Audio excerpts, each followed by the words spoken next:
हर हर महादेव, जय हो शिव शंकर। साथियों, जय श्री राम। भाई और बहनों, स्वागत है आप सभी का शिवा न्यूज़ में।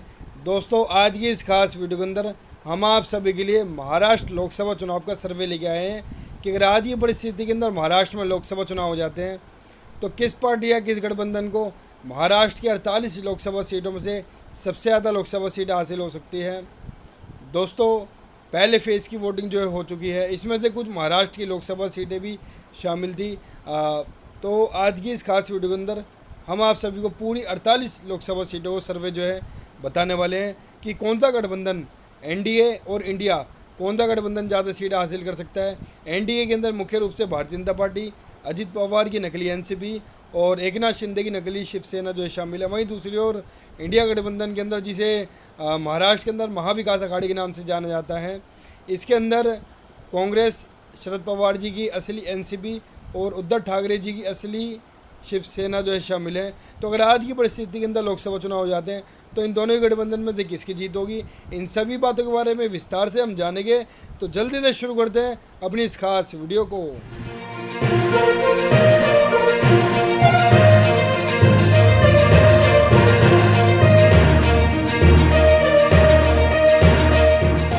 तो दोस्तों, जल्दी से अपने इस महाराष्ट्र लोकसभा चुनाव के सर्वे को हम शुरू करते हैं। दोस्तों, ये सर्वे हमने पूरी महाराष्ट्र की 48 लोकसभा सीटों पे किया गया है, जिसके अंदर हमने महाराष्ट्र की सभी 48 लोकसभा सीटों को कवर किया है और तकरीबन 12 करोड़ लोगों की राय हमने इस सर्वे के अंदर ली है। तो इस सर्वे के अंदर सबसे पहले हम बात करेंगे वोट परसेंटेज की कि किस पार्टी या किस गठबंधन को कितने प्रतिशत जो वोट हासिल हो सकते हैं। फिर बाद में हम बात करेंगे सीटों की। तो आइए सबसे पहले जानते हैं वोट परसेंटेज। लगभग 6% वोट अन्य के खाते में जा सकते हैं। केवल 39% वोट पे पूरा एनडीए, भारतीय जनता पार्टी का गठबंधन सिमट के रह सकता है, जो कि बहुत बड़ा झटका है एनडीए के लिए, क्योंकि पिछली बार के लोकसभा चुनाव में इन्होंने लगभग 52% वोट जो हासिल किए थे, जो कि अब घटकर केवल 39 पे ही सिमट के रह रहे हैं। और सबसे ज़्यादा 55% वोट इंडिया गठबंधन महाराष्ट्र के अंदर हासिल कर सकता है। यानी कि साफ तौर पर दिखाई दे रहा है कि अगर आज की परिस्थिति के अंदर महाराष्ट्र में लोकसभा चुनाव हो जाए तो महाराष्ट्र के अंदर इंडिया गठबंधन एनडीए के ऊपर काफ़ी ज़्यादा ज़बरदस्त तरीके से हावी होता हुआ दिखाई दे रहा है।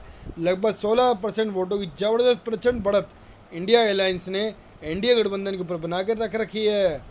तो दोस्तों, ये तो बात थी वोट परसेंटेज की, जिसमें साफ तौर पे दिखाई दे रहा है कि महाराष्ट्र के अंदर महाविकास अघाड़ी, जिसे राज्य के अंदर जाना जाता है, और नेशनल लेवल पे इंडिया गठबंधन को ज़बरदस्त बढ़त जो है मिलती हुई दिख रही है एनडीए के ऊपर।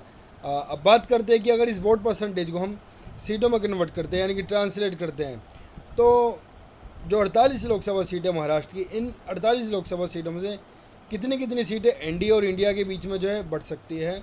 अगर आज की डेट के अंदर महाराष्ट्र के अंदर लोकसभा चुनाव हो जाए तो महाराष्ट्र के अंदर अन्य का यहाँ पे खाता भी खुलता हुआ नज़र नहीं आ रहा है।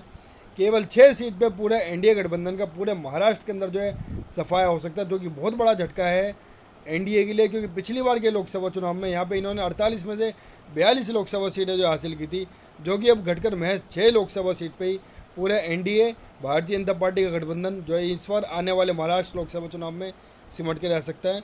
और सबसे ज़्यादा 42 लोकसभा सीटें जो इंडिया गठबंधन को मिल सकती है। यानी कि साफ तौर पर दिखाई दे रहा है कि अगर आज की परिस्थिति के अंदर महाराष्ट्र में लोकसभा चुनाव हो जाए तो महाराष्ट्र के अंदर एक तरफा लहर इंडिया गठबंधन के पक्ष में चलती हुई दिखाई दे रही है। महाराष्ट्र की जनता एक तरफा राहुल गांधी जी को अब की बार प्रधानमंत्री के रूप में देखना चाहती है।